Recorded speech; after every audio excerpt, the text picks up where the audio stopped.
Good evening, everyone, and thank you for attending the March E-SPLOST Advisory Committee meeting. It is now 6:04 and the meeting is called to order.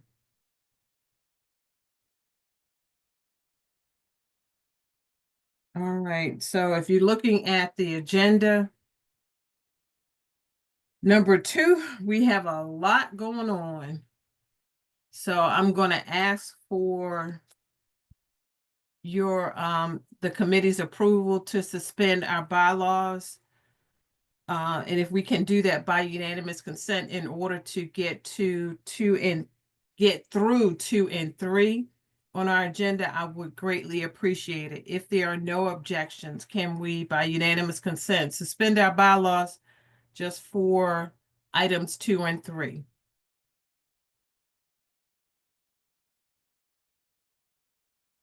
All right, hearing no objections, the bylaws are now suspended so that we can get to 2.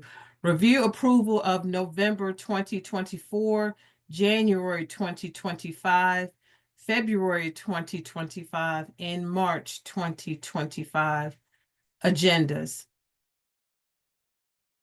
Can we, by unanimous consent, if there are no objections, agree to the meeting agendas as stated?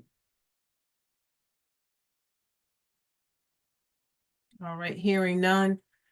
All of those agendas are now approved.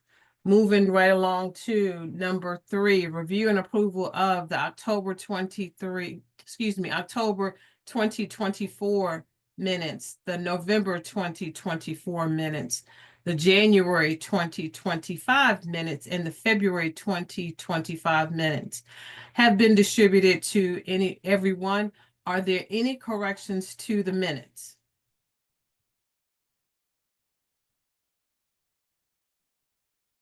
All right, hearing none. If there are no objections, can we, by unanimous consent, agree to the meeting minutes for the said meetings stated approval if there are no objections by unanimous consent?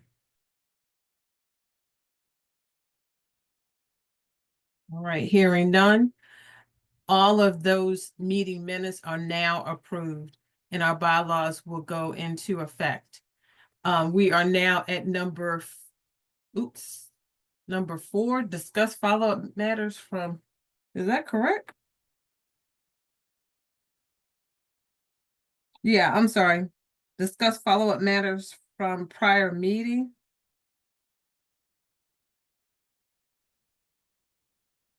For A.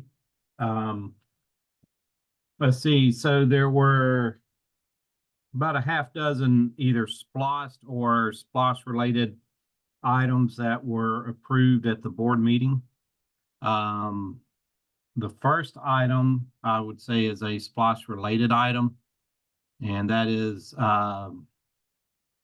let's see, that the first item is reimbursement funds approval of closeout of fiscal year 2021.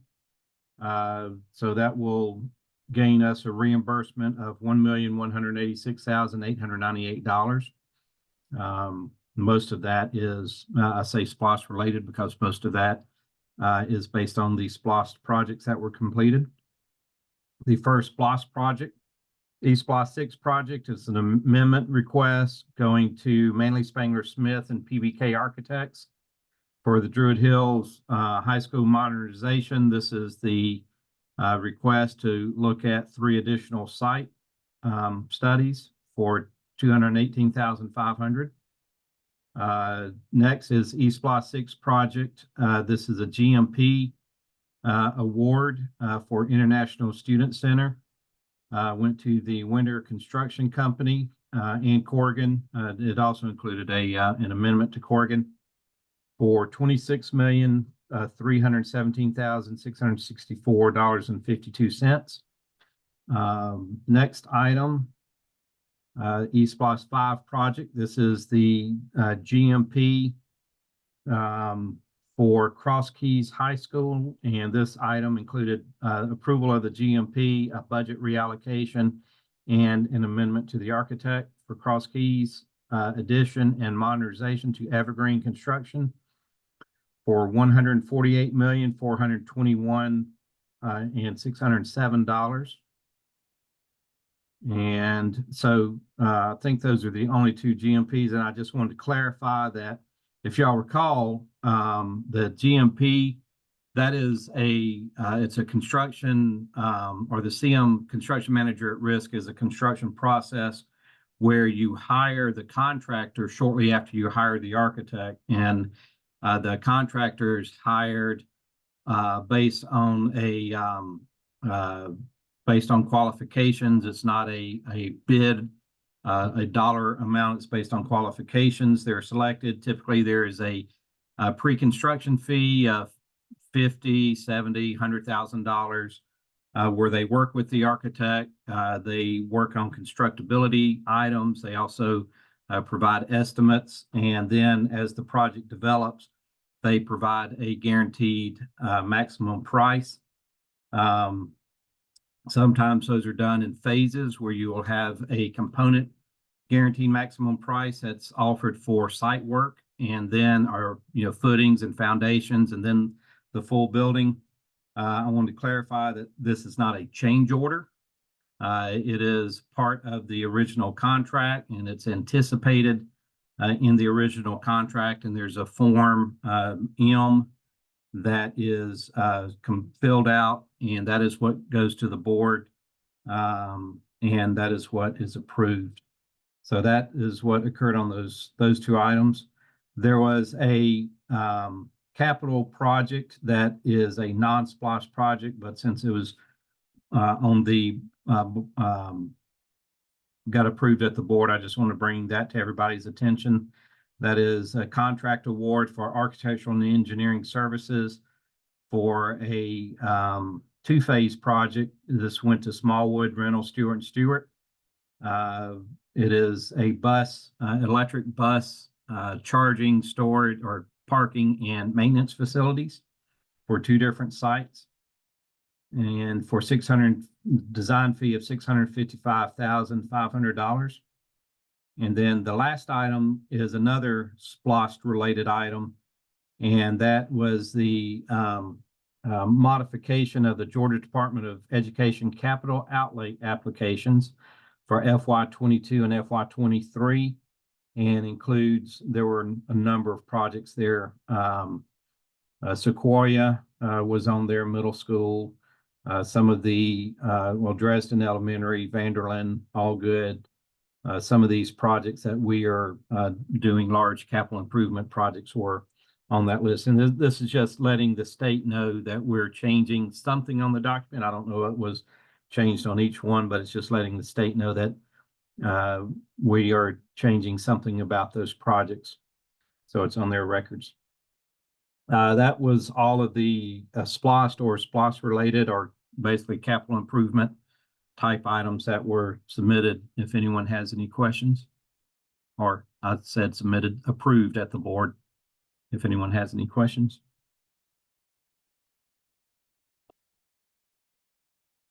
Okay, hearing none, you want me to move right into 5? No, hold on one second, Richard. Okay. I've got to go take my son downtown, so I'm going to relinquish the chair over to Daniel, and he's going to take over the meeting. So I will stay on, but I will be on mute. Okay. Safe travels. All right. Thank you so much.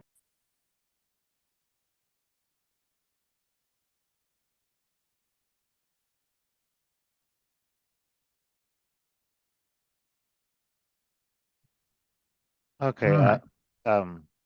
Thank you, Madam Chair. Sorry, I was having trouble getting off mute, but let's continue. Richard, if you want to go into 5, please.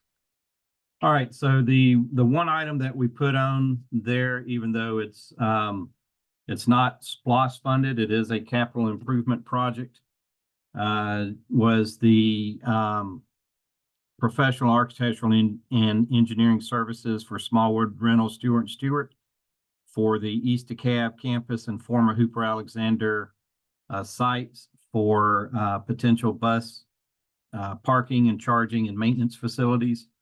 Again, it went to Smallwood Reynolds, and cost was $655,500 for that.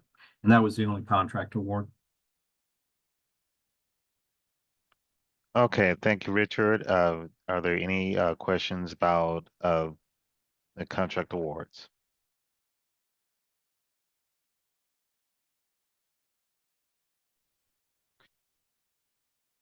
All right, here none. Thank you, Mel. We'll go on to item number 6, review of community feedback collected since the last meeting. I just checked my email and I did not receive anything since the last meeting. So we'll go into item number 7, monthly review.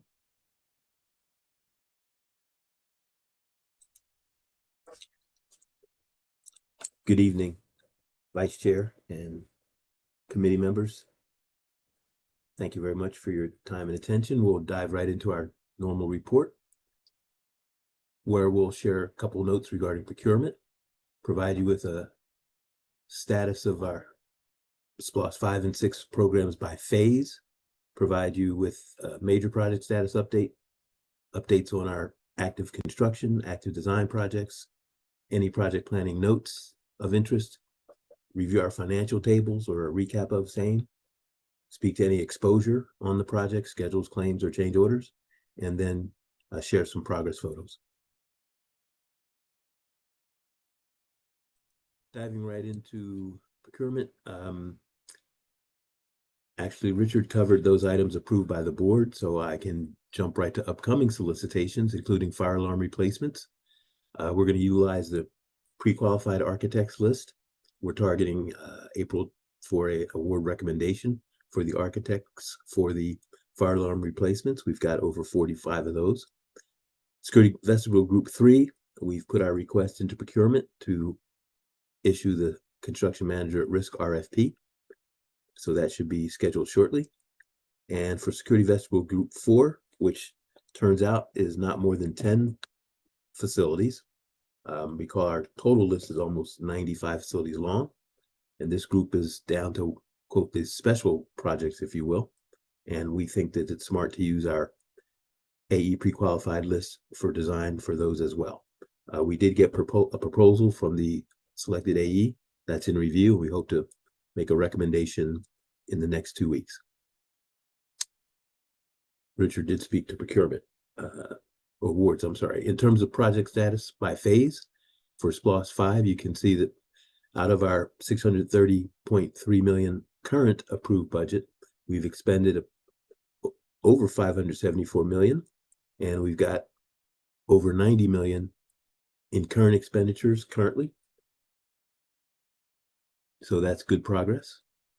For E-SPLOST 6, we've got 42 million total in expenditures. We're up to 22 million in construction, so we're pretty pleased about that. In terms of our major projects at the Cross Keys High School addition and modernization, site work at our new stormwater detention structure is ongoing, and our new bus loop grading is essentially complete. Our building permit is in review by the city of Brookhaven, and the county has been pretty cooperative, so we expect to get that building permit pretty soon. Richard mentioned the proposed GMP of 143 million that was approved at the March board meeting.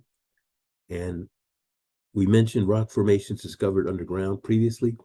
Wanted to let y'all know that rock was quantified. We analyzed it. We came up with an action plan, coordinated that action plan with the district, the school site, the city, and the county, got all the permits and approvals. Blasting completed in 2 phases, and any additional rock removal we'll do mechanically. So we think we're in the clear on rock removal and blasting.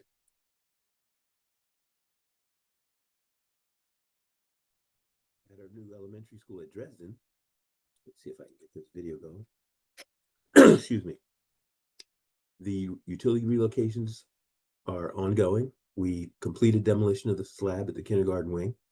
We did get our land disturbance permit, we're happy to say. Now we're chasing our building permit. City of Chamblee is continuing to throw little monkey wrenches into the process, but we believe we're not more than a day or 2 away from getting that building permit from the city of Chamblee. And we did get feedback from Georgia Power actually this morning regarding those transmission lines that border our portables.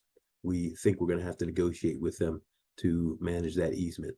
So we'll see where that gets to. At Druid Hills Modernization, Richard mentioned that the board did approve a proposal to study 3 additional sites.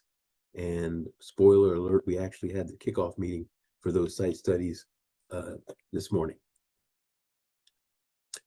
By the way, they are the current DSA, DeKalb Elementary School of the Arts, and Druid Hills Middle School, the potential 3 sites. At Sequoia Middle School and High School, at the new middle school and high school at Sequoia, we did have our kickoff meeting with the city in February. Our construction trailer setup is complete, site clearings ongoing, and we're getting ready for our big utility underground work. I should let you know that the 80% CDs were priced at $224 million. The CMAR is Gilbane Building Company. They're working on the 100% CD pricing now, and we expect to ask for board approval of the final GMP in May. In terms of our active construction projects at Briar Vista Elementary, roof replacement is active. The security vestibule work is likely going to occur over the summer, and the change order for district requested kitchen upgrades is in process. At Champion Theme Middle School, the HVAC system work continues in the unoccupied areas, and we're getting ready for our summer scopes of work. At Chestnut Elementary, project closeout ongoing, and we believe that the problem with the diffusers for the HVAC units is been resolved effectively. The manufacturer is going to supply replacement units. At DeKalb High School Tech South, the elevator addition change order is under review. We have that slated for request for approval at the April board meeting. Druid Hills Middle School project is in closeout. And at Farrington Elementary, the HVAC system work continues. We hope to wrap that up this summer. At Hawthorne Elementary, the district is evaluating additional restroom upgrades. Spoiler alert, the district's decided to do some of those upgrades to a tune of about $50,000. So we think that'll make a nice improvement for the school there. At Henderson Mill Elementary, we were always planning to install the switchgear over the summer, and we're hoping to install that new security vestibule over the summer as well. At Lower Ridge Elementary, the project is in closeout. The playground shade structure is complete. Our HVAC controls upgrade project, you may remember, is a couple-year project over 50 facilities. We've got installation complete at 8 facilities. Graphics are in progress, and we're getting organized to start at Oak Grove Elementary and Oak Cliff, and then Narvi Harris Elementary and Silver Hill facility would follow those 2 facilities. At Livesey Elementary, the LDP was approved. The construction manager at risk kickoff meeting was scheduled for last week. That did occur. At Midva Elementary, most of that change order work is nearing completion. The elevator addition did pass the final inspections, and we've been asked to put together a change order for security vestibule installation and window replacement. At Nancy Creek facility, you may recall CMAR demobilized and will come back to complete the project in the summer. At Redan and Salem, the HVAC system work continues in the unoccupied spaces. And in terms of roof replacement, we've got 3 groups for SPLOST 6 currently, and we've got good progress at Jolly Elementary, Lithonia High School, Martin Luther King, McNair High School, as well as McClendon Elementary and Oakview Elementary. And we started work at Kittredge Middle School, including roof drain system reworking and replacement. Hope to get started in the next 2 to 4 weeks, probably 4 weeks at Chambly Middle, Hightower Elementary, and Margaret Harris Comprehensive School.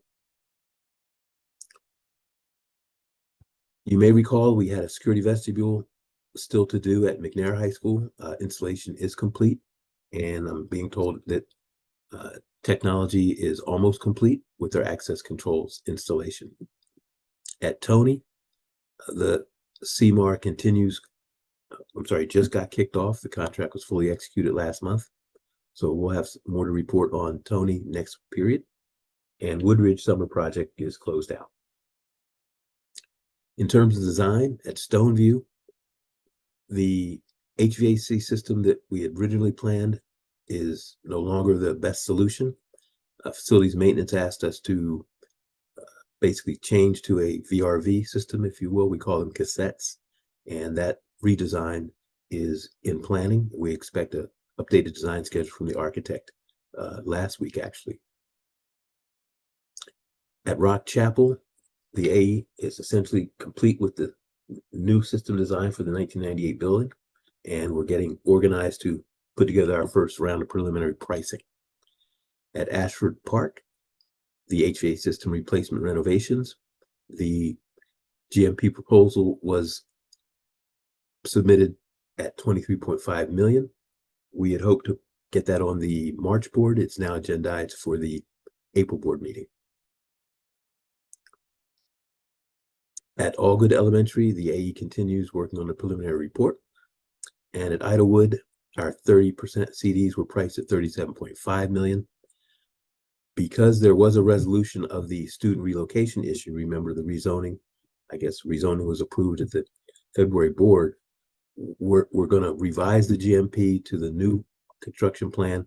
It'll cost less, we believe, and we expect to have that GMP proposal ready today, if not sooner. At the International Student Center at Midway, the final GMP was submitted at 25.7 million and approved at the March board meeting, as Richard mentioned, and we expect to start construction this summer at ISC. At Murphy Candler Elementary, the phase 1 GMP was approved at the February board meeting. That'll allow us to get modulars set up over the summer so we can move students in and start construction on the building in the fall semester. Final GMP we expect to present in May for board approval. Our security vestibule groups are chugging along. We've pretty much incorporated the change from the ballistic resistant glazing to the layered laminate system. We've lost a little time in design, but we figure we'll be wrapped up in late April on Group 1 design.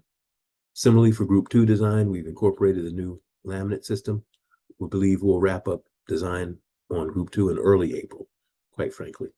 And Group 3 design is ongoing. And as I mentioned, the CMAR has been requested. Quickly on project planning, we had mentioned previously that we tried to incorporate security vestibules from SPLOST 6 list into existing SPLOST 5 projects. Pending pricing approval, that is on track at Midvale Elementary, Chapel Hill, and Stoneview Elementary. We already have that security vestibule included in Henderson Mill and Livesey, and we included and completed the security vestibules at Druid Hills Middle and Laurel Ridge ES over the summer. Similarly, for fire alarms, we try to get some of that fire alarm scopes of work from SPLOST 6 into our existing SPLOST 5 projects. Pending their GMP approvals, we'd have that in Rock Chapel. We've already got that fire alarm scope tucked into our Briar Vista, Hawthorne, Tony Elementary School projects, as well as the Nancy Creek facility. And we did replace the fire alarm system in the SPLOST 5 projects at Chestnut, Laurel Ridge, and Woodridge Elementary over the summer.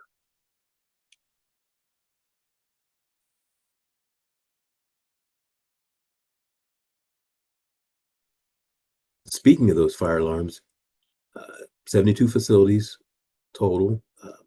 Mentioned we are planning on using the pre-qualified list of architects, and we finally got a complete pack of specifications from the single source supplier, that's Johnson Controls. So we'll be able to get that solicitation on track for an award, as I mentioned, early April at the latest. Reviewing our financial report tables, I can share no change in our reimbursement from GISVIC. We are still at a total of $94,363,830.31. In terms of sales tax revenue, of course, we're all wrapped up at $616.89 million on sales tax receipts for SPLOST 5. For SPLOST 6, as of the end of February, Sales tax receipts were at 396.7 million, and that was a nice increase, about 12 million from the end of January.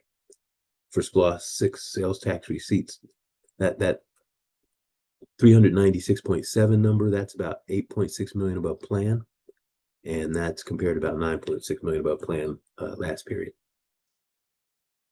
Interest earned on SPLOST 5 revenue deposits total $33,575,235.29 as of the end of February, and that's an increase of just under $1 million since the end of January. And for SPLOST 6, interest earned totaled $23,445,263.48 at the end of February, and that's about a $1.2 million increase from the end of January. SPLOST 5 expenses totaled $574.9 million, as I mentioned. That showed an increase of about $56.7 million in the period. Most of that was non-construction expenditures. So we're about 75% through the projected total budget of $770.3 million, 84% of the current total approved budget. For E-SPLOST 6 expenses, I mentioned we're at $42.9 million, and that was an increase of about $7.7 million in the period. We look all good on our cost performance metrics. Green is great, yellow bears observation, and red is bad. And for SPLOST 6, we're all green and one yellow. That's the infrastructure refresh and support. So we'll take a look at that in the next few days and make sure that we're clear on what our budget plan is for that. In terms of schedule delays, I mentioned earlier that the city of Chamblee is taking longer than we would have liked to help us get our building permit for the Dresden Elementary new construction. Hope to have a good report by the end of the week. No request for claims from the architects or the builders. We did have a few change orders approved in the period, including change order number 3 at Chestnut Elementary for Evergreen Construction, $14,681 to replace stage lighting at the request of the district. At Druid Hills Middle, change order number 2 to Evergreen Construction in the amount of $97,120 to replace a failed existing pressure relief station. At Laurel Ridge Elementary, change order number 3 to Evergreen to basically paint the stage ceiling and install a new gas regulator. That was $14,681. And at Woodridge Elementary, change order number 3 to Evergreen Construction for $26,012 to replace the head-end unit for the intercom system. We do have some photos to share. Here is a look at what was the football field and track area of the Cross Keys High School modernization. These tubes you see are over 12 feet in diameter, and they are parts of the underground detention storage structure.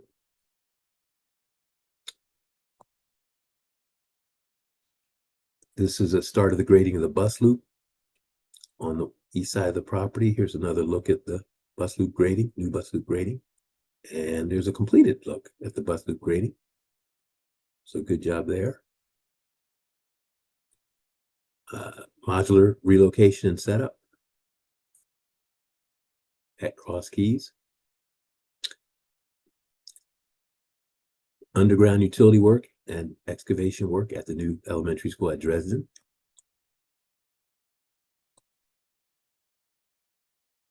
Sediment traps required by our stormwater retent management plan. Stormwater tie-in. And this is called a soil nail wall, and it's basically in place to support the existing building while we dig foundations for the new structure. At your new middle school and high school at Sequoia, site grading is well along. I think I mentioned we'll be starting underground utility excavation pretty soon. I thought we had a picture of the modular trailer, the construction trailer setup, but I don't think I do. Look for that next month. Roof replacement at Jolly, about 75% complete. Lithonia High School roof replacement, basically 98% complete. Martin Luther King Junior High School roof replacement, pretty much the same, mostly metal and flashing remains. Oh, and that's it. Thank you.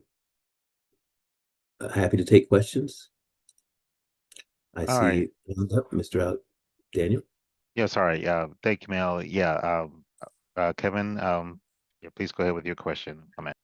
Sure, thanks, Mel. That was awesome stuff. I just want to ask you a couple quick questions, just kind of get my head kind of wrapped in what you were saying, not questioning the items, but just kind of some things I just didn't kind of get my head wrapped around. So you mentioned you had mentioned there was $91 million in construction. So does that mean that it's past A&E, past all the money negotiations, all that stuff, and we're actually got physical boots on the ground, shovels, paintbrushes work? Is that what that means? Yes, sir. Absolutely, you're dead on. Perfect. Thank you. Mhm. Second one is you mentioned about in the vestibules, you guys were changing from ballistic to laminate. What's that all about, and what's the difference between the two products? I'm happy to take that one. Richard, will you care to? Richard is our district architect, and he's the one who approved the change. If not, I shall. No, I was going to say, as soon as I stopped unmuting myself and then hitting mute again when I was trying to turn my camera on. Because I'd love to so- talk, but I know you own this, Right. Richard. So thank you very much. So the ballistic glazing is actually a glass product that is assembled, whereas the laminate is a film system that is added to either new glass or existing glass and is installed in layers, and also is sealed to the frame. So there are a couple of differences. One, the ballistic glazing, typically you cannot shoot from inside to the outside the way the ballistic laminate system is designed. You can shoot from the inside to the outside, but you cannot shoot into the building from the outside. Now, all of these products, there's multiple ratings. There's a rating system, 1 through 10, and none of the products we are looking at are designed to stop a high-powered rifle round from going through. You have to get to a very very expensive system to do that. It's a much higher level, 7 or 8, to stop that. But what it does do is, even though if you shoot from a hunting rifle or such, and the bullet penetrates, it only penetrates that hole. It doesn't shatter the glass, and it's the same for either of the product. And it would take multiple shots to even be able to get a barrel through, and then you still couldn't do anything. And in the demonstration that I watched, and the company actually had an ex-police officer that does the demonstrations, shoots at the glass. We go up and we feel, and you can feel the back side of it is completely smooth. The front side of the glass is shattered. The back side is smooth.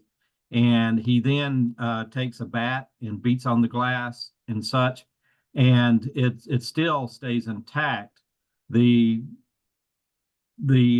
basically what it allows you to do, because in any of these products you can eventually shoot through the glass, but it gives the occupants inside enough time to seek shelter and delays the assailant from being able to get into the building, and gives our police forces, or DeKalb County's police forces, time to get to the building. Of course, all of our middle schools and high schools have SROs in the building, so they can respond as well. But one of the reasons that the 2 reasons that we changed One, there were long lead times with the for the ballistic glazing, so it was taking longer. And for the cost of the ballistic glazing, we can do more windows because the project was only the glazing at the security vestibule.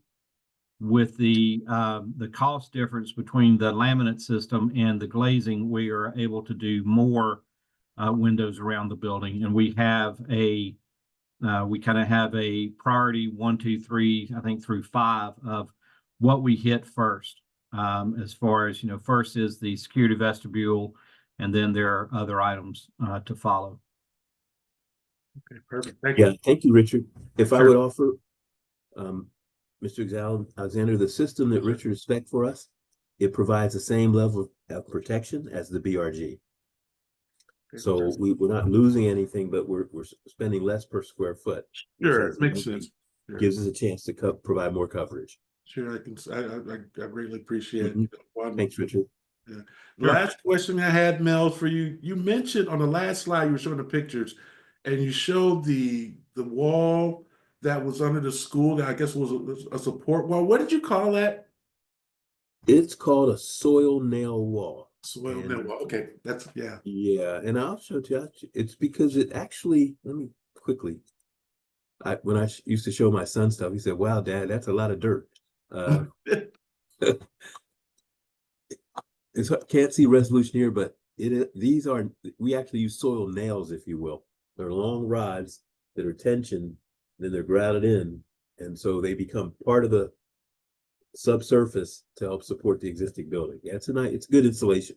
They did real well with that.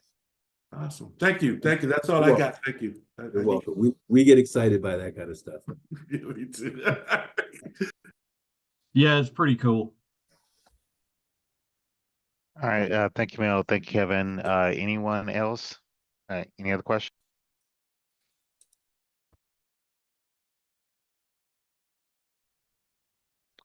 All right. Thank you again. Wonderful report. All right, let's go to item number 8, a facilities maintenance report. That is going to be me. Let me share my screen as soon as there we go.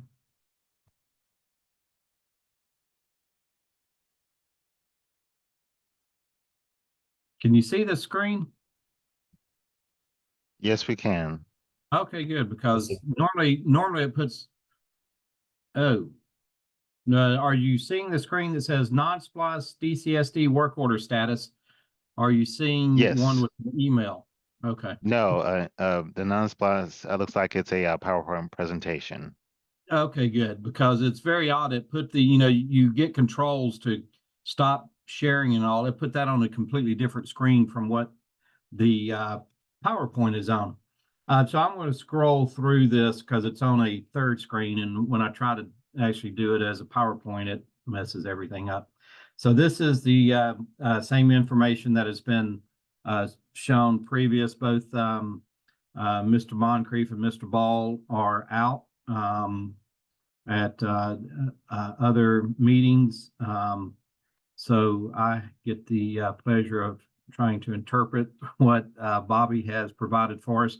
But and I think he has stated before, this data is currently being pulled from Munis. We're working to get a program called Incident IQ to replace the Munis work order system. Incident IQ is what our IT department uses for work orders, and they are so particular about the system. Even if we need a project manager for a project, we have to request it through Incident IQ. So it's a good way to manage all the work orders that will be coming in. As you see there, the data is organized by trade, which we've done in the past. One thing that is new, I'm not sure what the full, I believe it is under full or in full swing now, is Granger. They are actually able to staff our warehouse so that we have products here. And if we don't have the product here, then they can deliver it to us. That was something that's been approved a while back. the standard is, as you see there, 30-day closeout of work orders is our standard. Some things that prevent us from doing that could be a back-ordered part. There are long lead items on a lot of HVAC equipment and electrical equipment. What is quoted to us from on these large projects where we have large air handlers, our electrical needs. We were happy today on one of our projects when we were told that the lead time for an item dropped from 70 weeks to 50 weeks. And I think that was the electrical switchgear. So it is still crazy how long it takes to get some of these items in. And also you can see the principal or the site leader, if it's a non-school facility, must be communicated with if the delays go past 30 days. So this is the January 2024 through March 21, 2025. So this data and what I've shown on the previous slide was as of this past Friday. One thing that I wanted to note here, I'm sorry. There we go. Two things I wanted to note here. One, if you look right in this area, you can see that the number of open work orders and is tending to go down a little bit. And those are ones that are being submitted to us. And that seems to align with the end of school. Then it begins to, after a couple of weeks, vacation time, it begins to rise a little bit and then really rises a lot here at the beginning of August as staff and students return, have a lot of AC issues.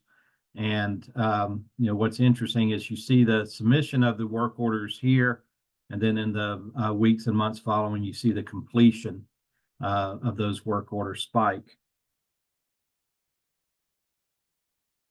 These are just tables of the last 30 days by board district, the ones that are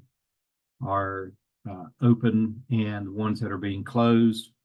I'm not sure of the spike in region 5, whether that maybe there were parts or items that came in, so items or work orders were able to be closed. And then the next item is just the open work orders, and then ones that are been open past 30 days. Being in the open past 30 days is this gray line. You can see they're dropping off here in 7, and then the past 30 days closed here in the yellow line. This is just talking about, and it's hard to see here, just talking about the age of our facilities. I don't have the exact number, but I remember a year or so ago, Hans and I were looking at a list, a question had come in of the age of our buildings, and over 50% or right at 50% of our buildings are 50 years old or older.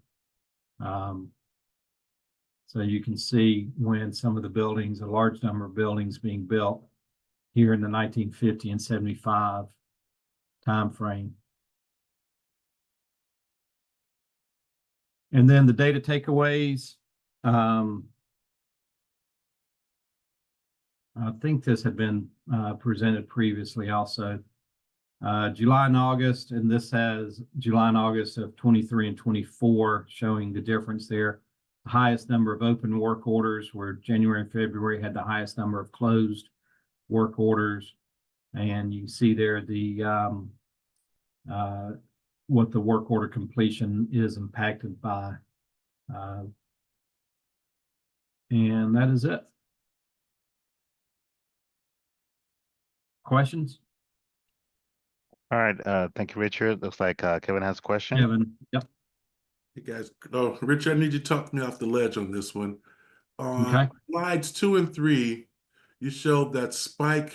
I think it was like in July-ish time, October-ish time, where you're closing more than you potentially had open in the previous month. Talk me off the ledge on that one. So really, as you can see in the time frames in these other months, we were under. Right. We weren't closing as many.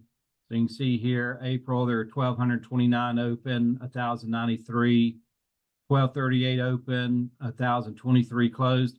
So I don't know for sure. My assumption is this spike being higher. It's just not relative to this spike, but it's taking into account all of the work orders prior. So it closed some of these and some of these in the past also. Potentially ships passing in the night. Okay. Yeah. Okay. This could have been some of those over 30 days parts were on order. They've come in and not just representative of fixing everything that was put in here.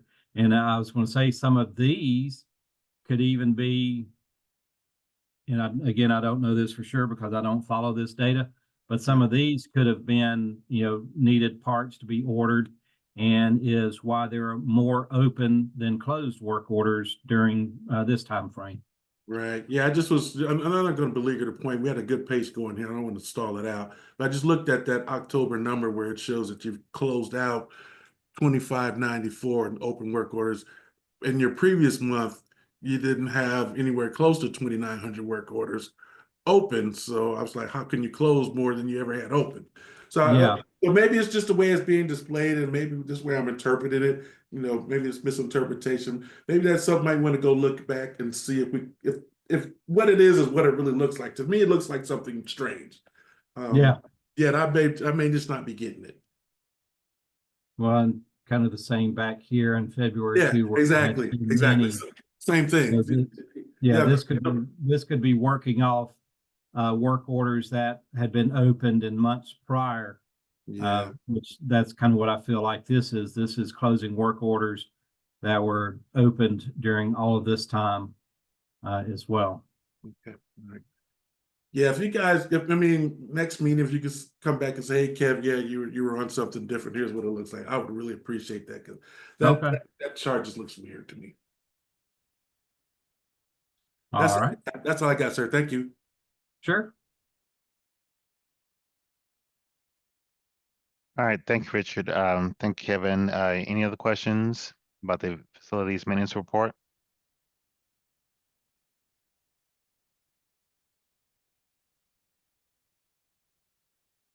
All right, hearing none, let's see. All right, thank you, Mel. Let's see if we've covered both 8A and 8B. We'll go on to 9, the Board of Education reports. Levitris. Good evening, everybody. I'm gonna evening. make this quick. Aside from what Mr.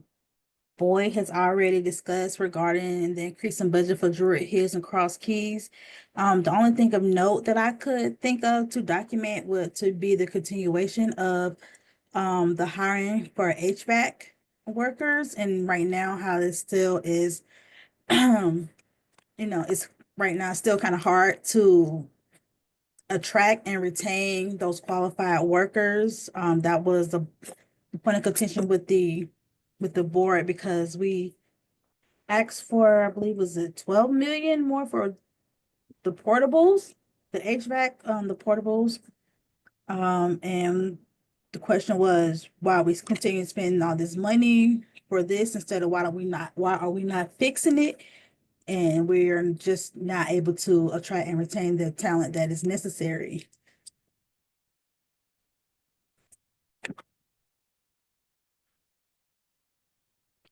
That's all I have. Okay, I thanks. didn't repeat what's already been discussed previously, but that was just a point of the main concern from the board. Okay, all right. Thank you, Levitris. Any questions from anyone? Lisa, you have a question? Yes. Happy Wednesday, everybody. My question is, I thought there was another company that was maybe a contractor to help fill in the gaps when we're trying to, get some of this HVAC stuff done, or is that an option that can be put on the table to do that? I'm saying because I know life isn't perfect, but there's not a company that we can contract to help, you know, fill in that gap of skill needs.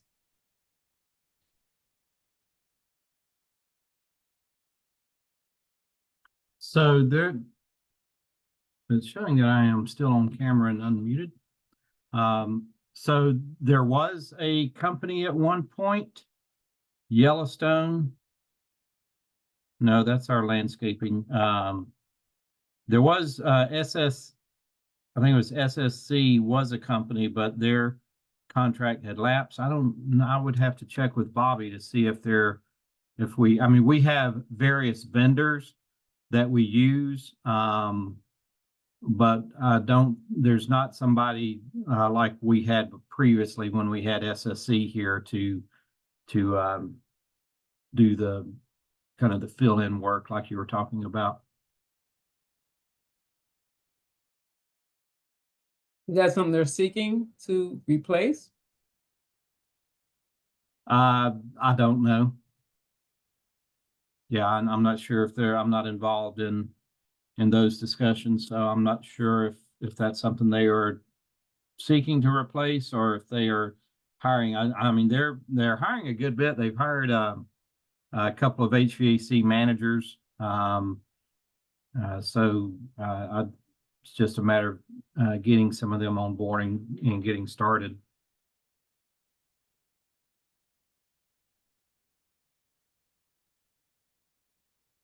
All right, thank you, Lisa. Thank you, Richard. Any other questions?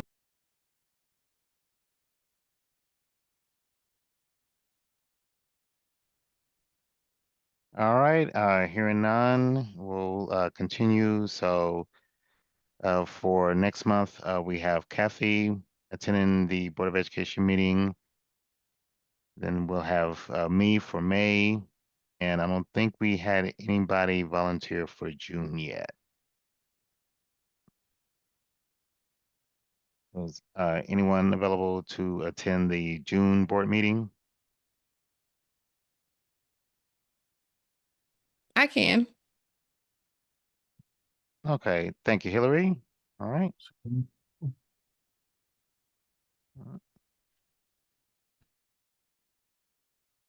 All right. Next, we'll go to item number 10, new business, notification of upcoming community meetings and other events. There are none at this point, no SPLOST related Okay. ones that are upcoming. All right, thank you, Richard. Next, we'll go to 10B, the annual SPLOST audit update.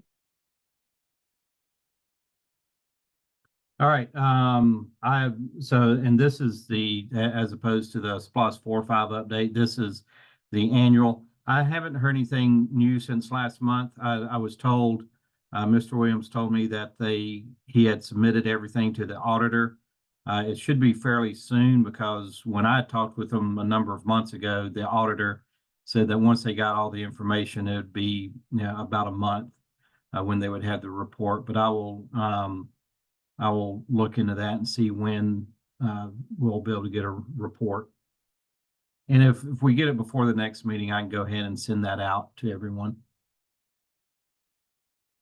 Okay, great. Thank you, Richard. All right. Any questions about the annual SPLOST audit update?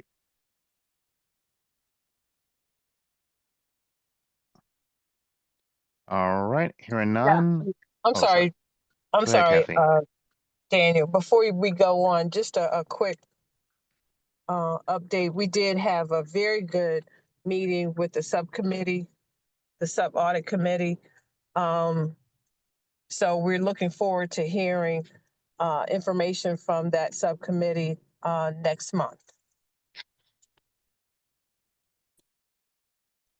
Thank you, Madam Chair. Next, we'll go on to unfinished business. We'll move directly into 11A, call for candidates update. All right. We did, and this was about 3 weeks ago, we sent an email out to past members, the ones that we had still had contact information for. And we also sent emails out to past candidates that had scored highly also, and I think it was the 2019 or later call for candidates. We emailed a number of people, and we only got one response. One person had said that yes, they had sent something in the past and would be interested, but that's we've only gotten that one response right now. Okay, thank you, Richard. All right, any questions about the call for candidates update? All right, hearing none, next we'll go into 11B, bylaws update.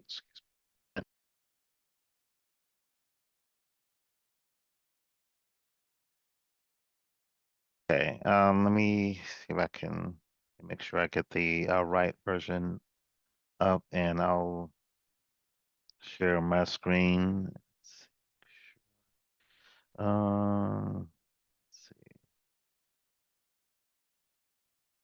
I think this is the right one.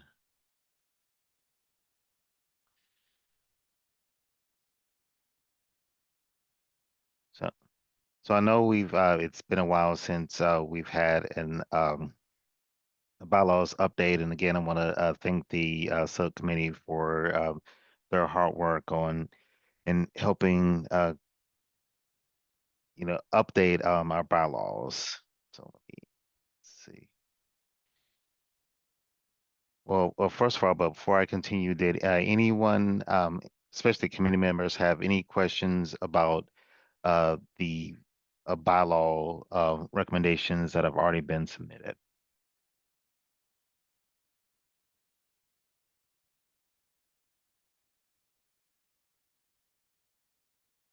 Okay. All right. Hearing none. Let me see. Let me I'll share my screen. Okay, thank you, Mel. Let's see. Make sure that this one share. Okay. Now the committee, the subcommittee and I had some questions that we wanted clarification on. I know one question we had was about, well, let me go to this one. Never mind, I'll go down.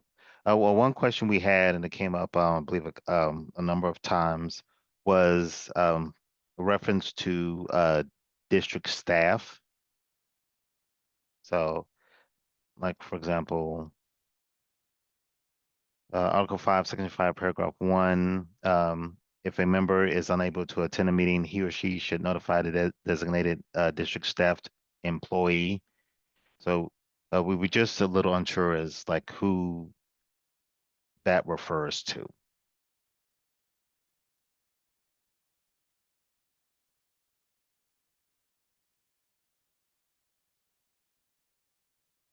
I think here, most recently, we've been asking them to let, copy me and or Monica.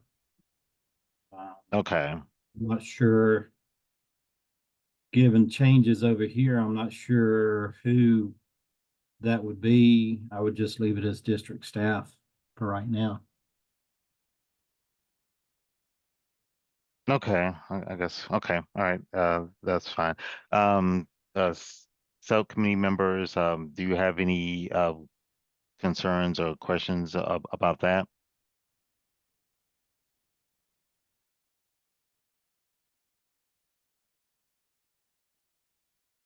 Okay, I take that as a no.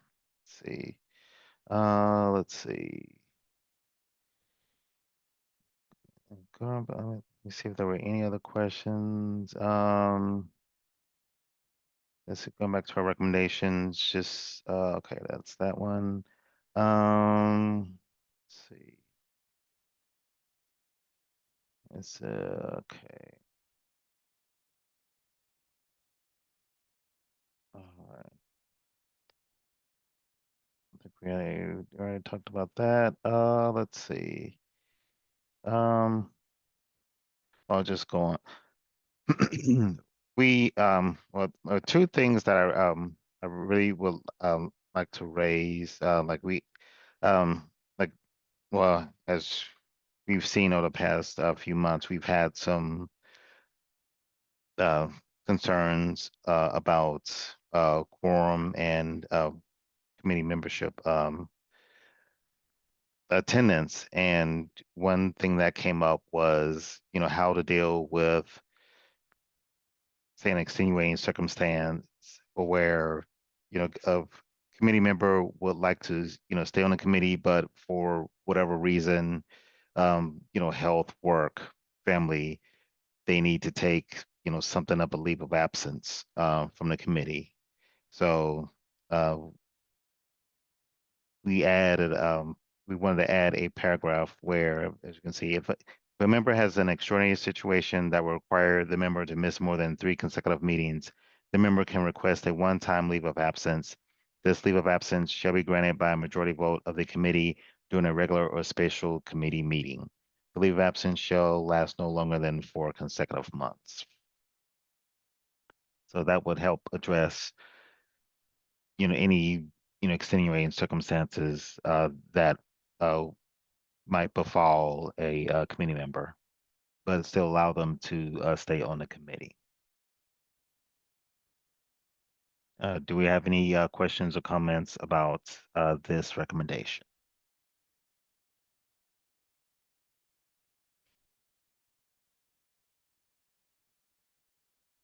So I do got one question just on the language itself and the intent.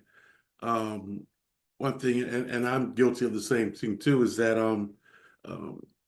so the language says granted by a majority vote of the committee during a regular or special committee meeting.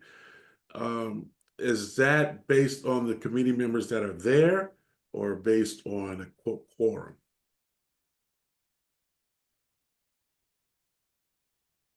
Because those are two different sets of members that have to provide support for that action.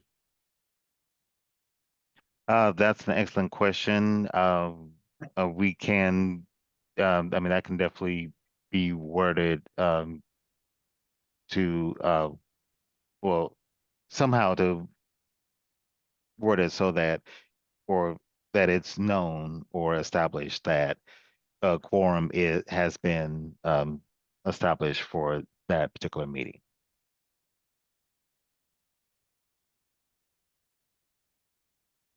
Yeah, I think. Go ahead. I'm sorry. Go ahead. I yield. Yeah, I'm sorry, Mr. Vice Chairman. Let me add some context to that, if you don't mind. Yes, ma'am, please do. Now, we can do this, we can attack this animal 2 different ways. Because I think that this bylaw is updating the quorum requirement, and it's actually lowering the requirement. So we should meet that requirement if it's brought before the advisory committee to vote on. And I think, and correct me if I'm wrong, I think it's the quorum is 3. Am I correct?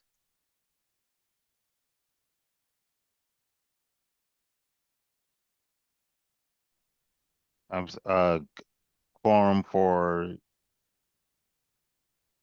The quorum for our committee? normal meetings is, I think the committee is recommending it be reduced to 3 or 4. I can't remember what the number is. I'm sorry. No apology. Actually, this is actually we actually have it here. Essentially, we're recommend the subcommittee is recommending basically that the quorum be changed to 50% plus 1, depending on the actual size of the current committee. Yeah, that's not going to be helpful because we used to have it that way, and that was a problem. So I think that needs to, either be named to people like the chairman, maybe the vice chairman and two other committee members or one other committee member, I don't know. And then once the quorum is met, then it would be the majority vote for that quorum. I agree with that, Kathy, because I know that we've had challenges with meeting quorum based on the membership. And I think that where you're going is we can kind of back it back to understand what's there, especially in emergency conditions. I think there should be some type of exception there that allows us to take advantage of who's there. And to your point, Kathy, maybe the chair, the vice chair, and some number of members at large per se. Yeah. I think that makes And sense. normally Robert says that it's, in order for you to have a meeting, you have to have your president and your secretary. Well, we don't have a president, nor do we have a secretary. So, you know, my recommendation is that we use the chairman or the vice chairman and two other committee members. And that's so we don't get into a situation like we're in right now, or we weren't in. I agree. I agree with that. Okay, I'm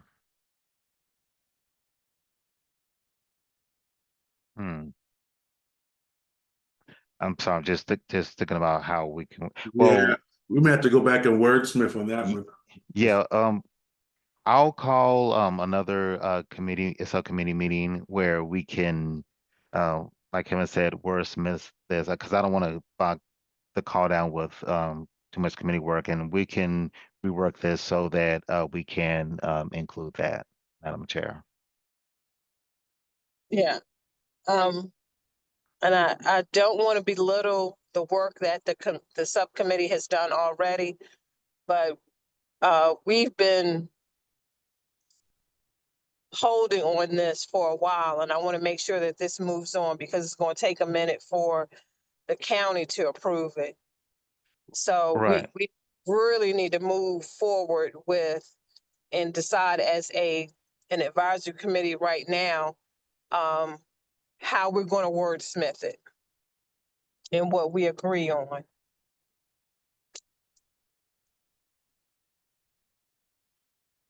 So it sounds like the consensus is minimum requirement is either the chair or vice chair. That's like absolute. One of them has to be there. And then we're talking what? 2 additional members, 3 additional members?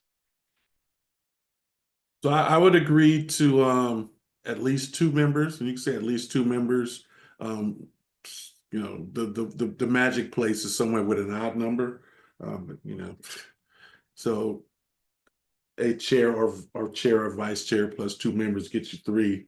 So that gets you an opportunity to have a majority.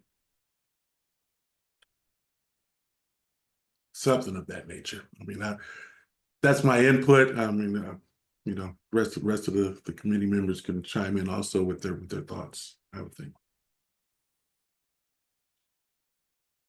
I open the floor up to other committee members. Any other suggestions? Lisa? I agree with his suggestion.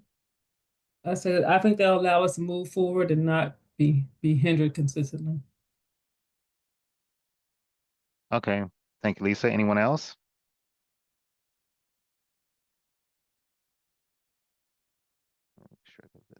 I think I see something in the, okay. Thank you, Sabrina. All right. All right. So we'll, I said I'll call another subcommittee meeting where we can work on, well, try to clean up the language a little bit, and then we'll bring it back to the full committee for a vote. Yeah, Mr. Vice Chair, I'm sorry. We're going to have to move forward. We can't belabor this anymore. I 'Cause we've been at understand. this for no, it has been a year. And it's probably going to take another year before we get it approved by DeKalb County. So I really want to move this forward to them so that now the ball is in their court as opposed to still in ours.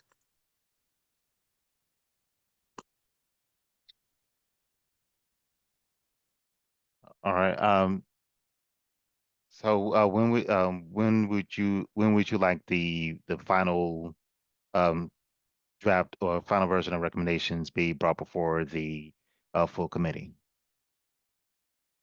Yep, this is it. This is Okay. the final one. Okay. And it sounds like that we agree to what the quorum should be and the definition of a quorum. I think that as soon as we get that language entered into the recommendations, we can move forward with sending it to DeKalb County for their legal department to review and whomever else needs to review. All right. All right. Well, if that's the case, then I will entertain a motion to move forward with the final recommendation from the bylaw subcommittee.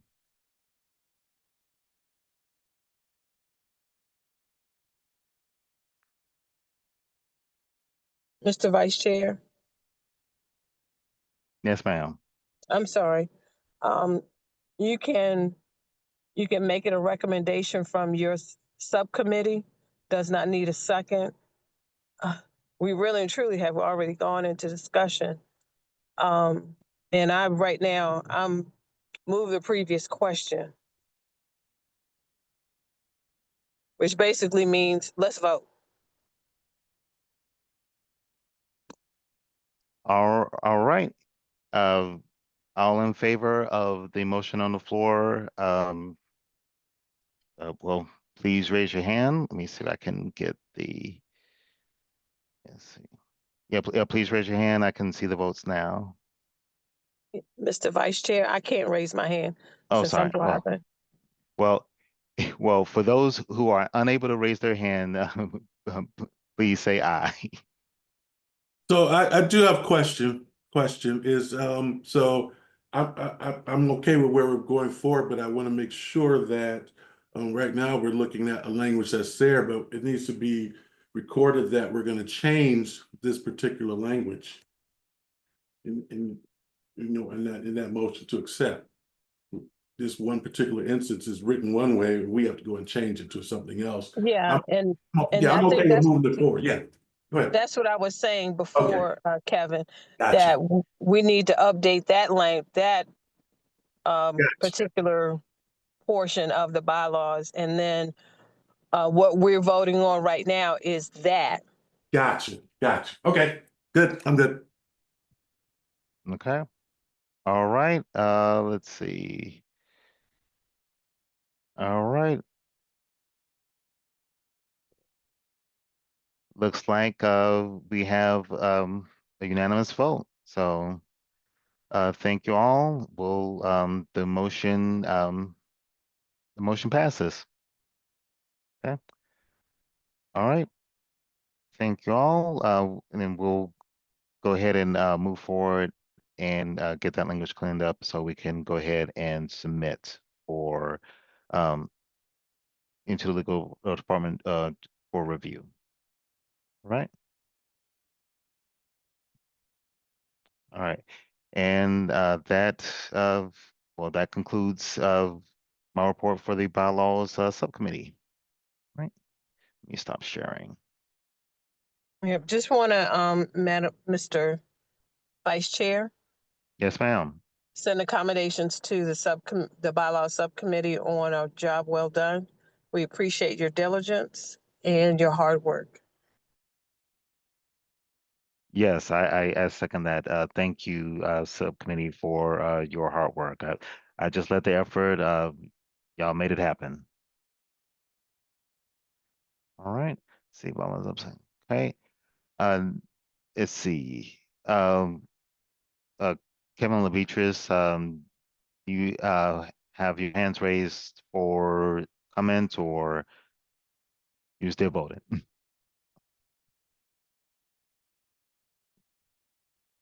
Caleb Beatrice?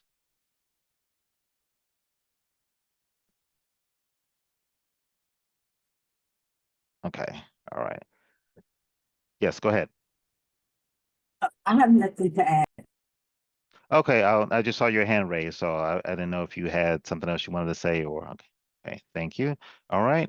Number 12, collect recommendations from the meeting and follow-up matters for the next meeting. And I know, of course, we have the audit subcommittee report. Well, that'll be the next meeting, and then we had a couple of items from the facilities report, and I know I'll be following up with the bylaws subcommittee recommendations. So the one that I got from the facilities report, Kevin asked for an explanation of the spike of closed work orders being more than the number of open work orders. Was there something else? Or did I think we might have answered that? Yeah, I believe that was it. Okay. Committee, correct me if I'm wrong.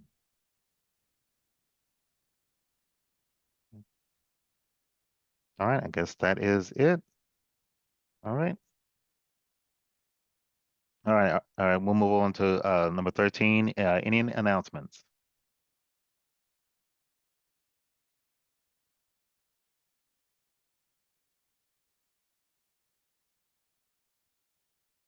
All right, if there are no announcements, if there's nothing else, then I will call this meeting to a close at 7:21 p.m.